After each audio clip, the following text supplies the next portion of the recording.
Hello, movie lovers. Bob for Bob's Movie Review here, and today we're going to review for you a set I just watched called the Indiana Jones 4-movie collection.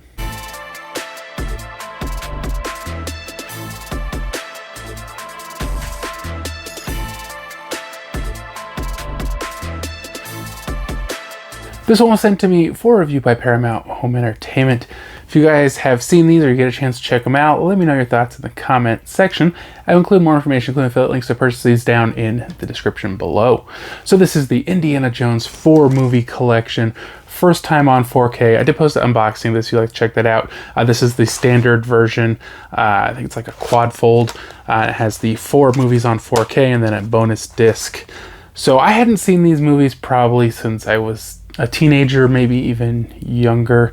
It'd been quite a bit since I had seen them. Let me just say, all these movies look really great on 4K. Really clear, great colors. I think pretty good contrast too as well on the films. I think Raiders of the Lost Ark was my favorite visually, although 2 looked pretty good for being mostly in dark environments. And of course 3 and 4 also looked great.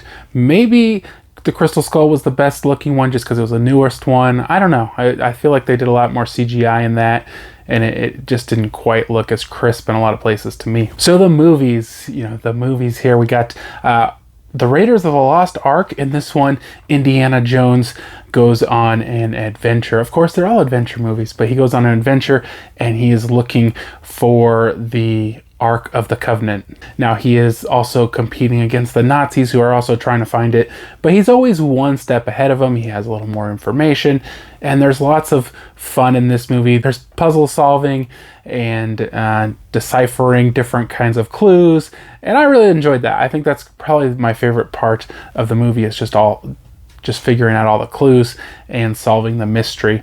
As I said, it's a great looking movie. Harrison Ford is great. It's a fun movie. Definitely my favorite of the collection.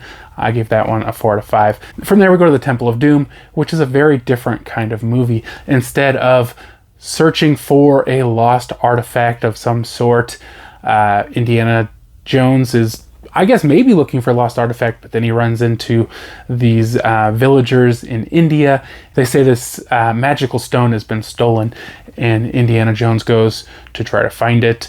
And it's more of he runs into the people who stole it, and he's got to get it back. And it's about black magic and getting this stone back. Well, interesting for sure, and a fun movie. It doesn't have that same kind of puzzle solving.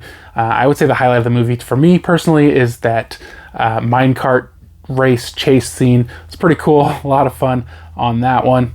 But I feel like the absence of the puzzle solving kind of takes away from me a little bit. So I gave that one a 3.5 out of 5. And then we get to the last one of the original trilogy, Indiana Jones and the Last Crusade. Now this one brought in Sean Connery as his dad, which I thought was really cool. I really liked him in this movie, and I thought it was a fun kind of change. At the beginning, they do a young Indiana Jones thing. I don't know, I didn't really care for that. For some reason, in this one, they tried to bring in more comedy, which for me personally, again, it just didn't work that well. A lot of it was cheesy and felt out of place. I did laugh a few times, but it just, to me, I would have rather not had so much of that cheesy comedy in this one. So in this one, they are looking for the Fountain of Youth, or the what was it? It's the cup that he's looking for. And again, he's trying to beat the Nazis to it.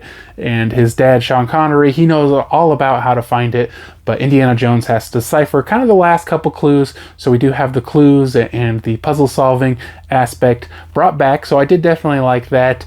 But I just felt like kind of like the comedy, it just didn't go as good. I also felt like the movie felt a lot longer. All these movies are slightly over 2 hours, but the first 2 I think really weren't their runtime. The second one, I was just kind of like, maybe they could have cut a little time out of this one, especially dropped that whole young Indiana Jones thing at the beginning, and it would have made it a little bit better runtime for me.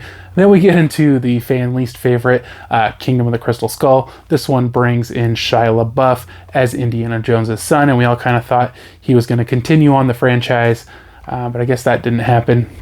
So instead of being about searching for a religious artifact. This one is searching for an extraterrestrial artifact, and maybe some people might argue they could be the same thing, but they go on another journey, and they're this time with the Germans, not the Nazis, because some time has passed. Unfortunately, Harrison Ford is quite a bit older in this one. Maybe they waited a little too long to make that sequel, and it kind of takes away from it a little bit, as he doesn't seem as up to par.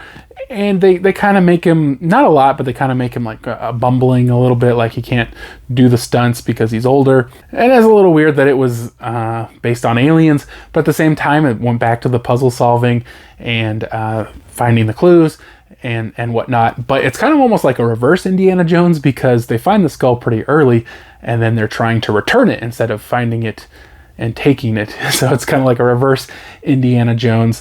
The CGI in this one was okay, but I feel like they used a lot of CGI, and a lot of times it didn't look great, and the green screen work it didn't look super realistic. Not that it was terrible, but it just, you could tell quite a bit that it wasn't real, and to me it just took away a little bit from the movie. They did kind of bring back the humor again that I just didn't care for, although it didn't bother me as much in this one.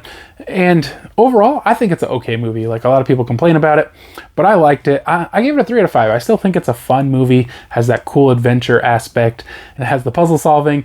And so, you know, in the end, it's an alright movie, but I liked all these and they all looked great. And thank you guys for watching. I hope you did enjoy the video. If you haven't already, subscribe for more videos, check the videos, and I'll see you guys next time.